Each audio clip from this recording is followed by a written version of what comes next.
Malaysia, Bharat డీల్‌లో అత్యంత కీలకమైనటువంటి ఏంటి అంటే ఆడియో, విజువల్ సహా ఉత్పత్తి ఒప్పందాలు చేసుకున్నట్టు సినిమాలు, ఓటీటీలు, డాక్యుమెంటరీలో ఒకళ్ళకొకళ్ళు సహకరించుకోవాలన్నట్టు.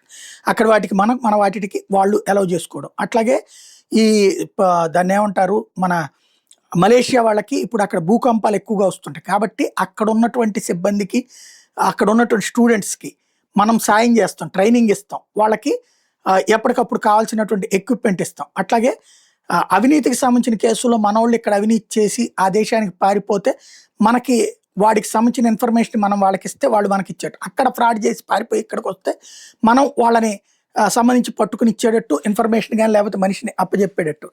అలాగే ఐక్యరాజ్య సమితికి సంబంధించినటువంటి వ్యవస్థలో వాళ్ళకి కూడా ట్రైనింగ్ ఇచ్చేందుకు మలేషియా మనం కలిసి సహకరించేటట్టు.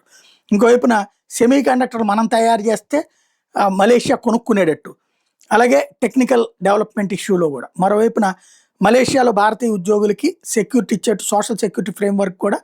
ఇవి కాకుండా విద్యా భద్రతా సహకారం అన్నటువంటిది కూడా చేసుకున్నారు. ఓవరాల్‌గా మలేషియాతో కుదుర్చుకున్నటువంటి ఒప్పందం చాలా కీలకమైనటువంటిది ఏంటంటే digital currency NPCI payment linkage ఇద్దరికి మధ్య జరుగుతూ ఉంటది. అట్లాగే స్థానిక కరెన్సీలోనే ట్రేడ్ అవ్వాలి. మనం మన రూపాయల్లో వాళ్ళు రింగిట్లని వాడుతా ఉంటారు. ఇది అన్ని చోట్ల కూడా వాడుకోవాలన్నటువంటి నిర్ణయానికి వచ్చారనమాట.